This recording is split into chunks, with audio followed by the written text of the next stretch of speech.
Welcome to the Daily MBA, where business wisdom is served fresh and fast, straight from one of the top MBA programs in the world.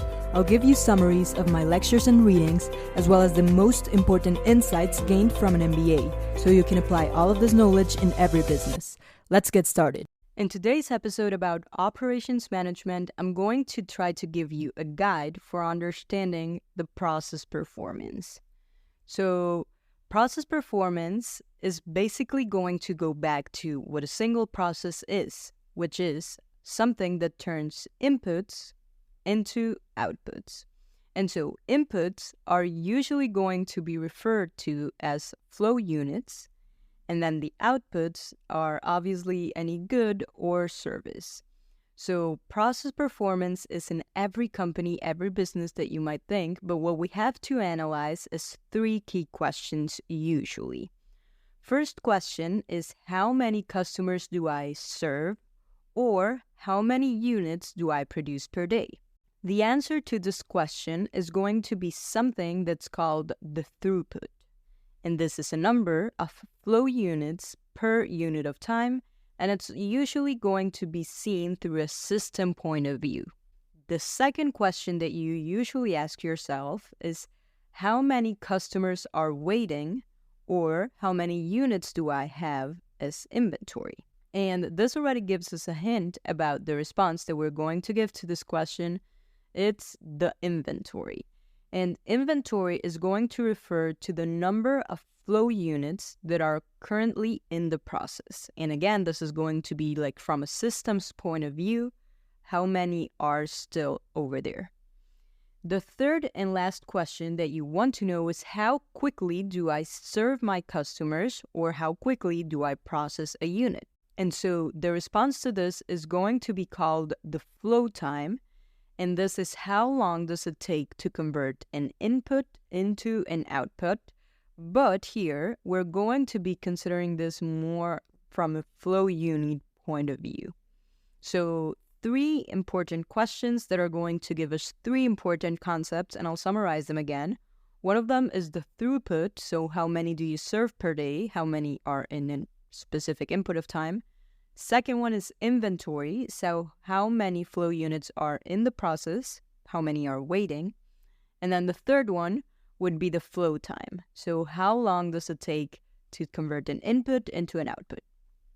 This is going to be the basis for everything. And so the problem is going to be, how do we figure out all of these questions? We have one law that is going to be extremely helpful, and it's called Little's Law. And this one states that throughput multiplied times the flow time will always give us the inventory. And so what this creates is just a relationship among these three variables, which will be very helpful, because if you already have two of them, you can find out the third one. So if you have inventory and flow time, you will find the throughput. If you have the throughput and inventory, you may find the flow time. It will always work like this.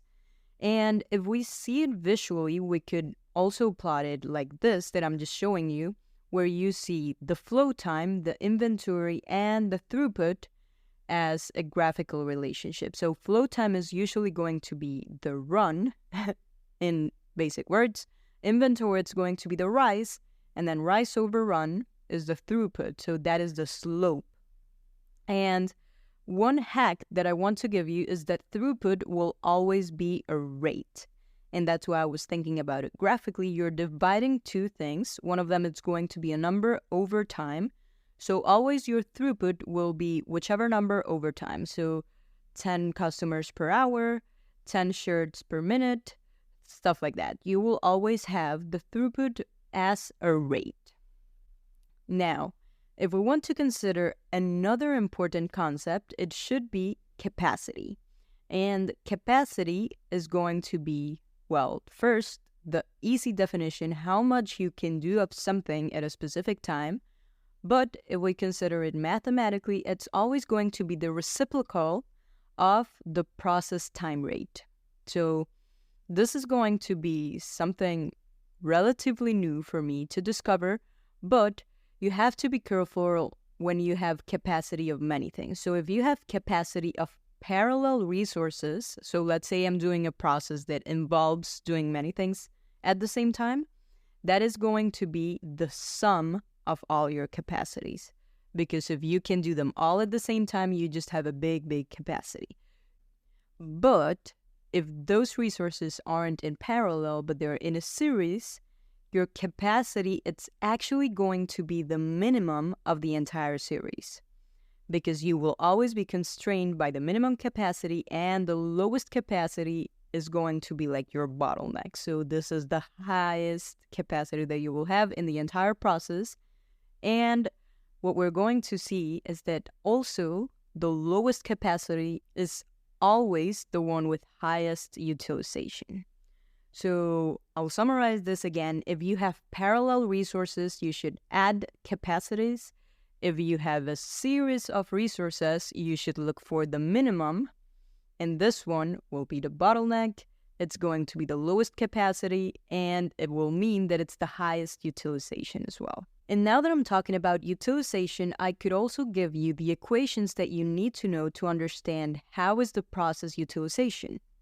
So for process utilization, you're usually going to take the throughput rate and divide that by the process capacity. So that is just going to tell you how much utilization you have in your entire process.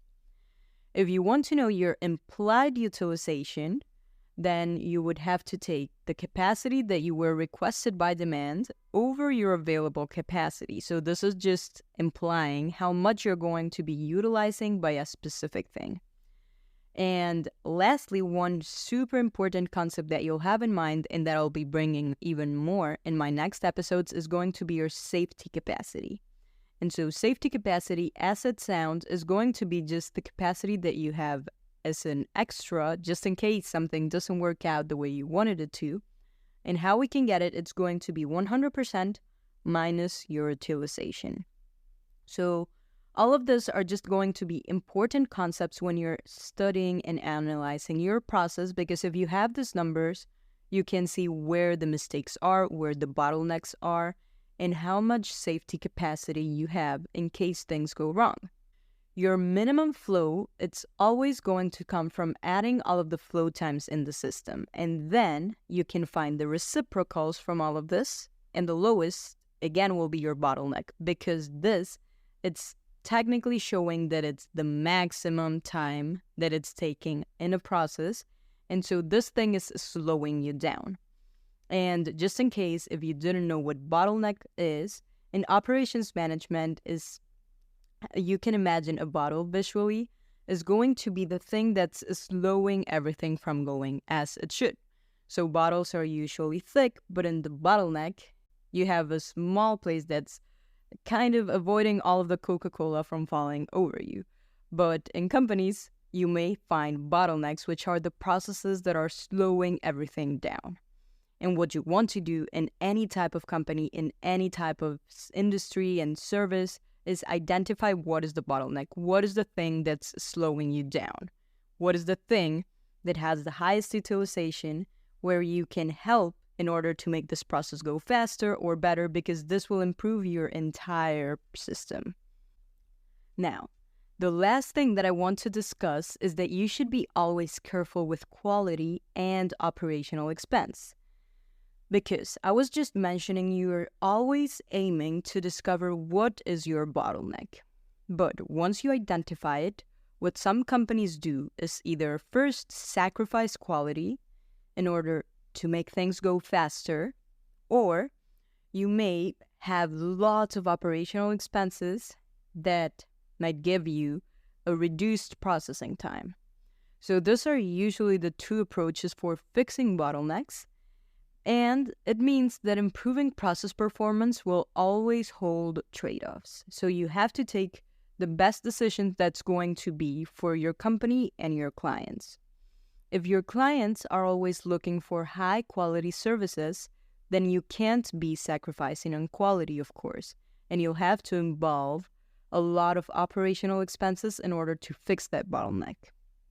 But then, if you offer low cost, maybe then having high operational expenses won't be the smartest idea, and you should prefer lower quality in order to maintain your low cost.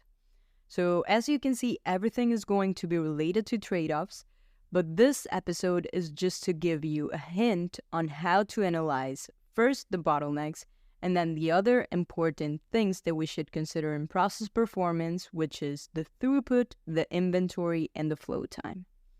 In my next episodes, we're going to be studying all of the causes of distress, so bad things that get to this process, and then we'll also study how to fix them. But initially, you just had to understand how processes work and the elements that you should be looking out for in order to fix them. Make sure to give me a review if you like the content that I'm creating, and share this podcast with a friend that also wants to learn about business. I'll see you next week.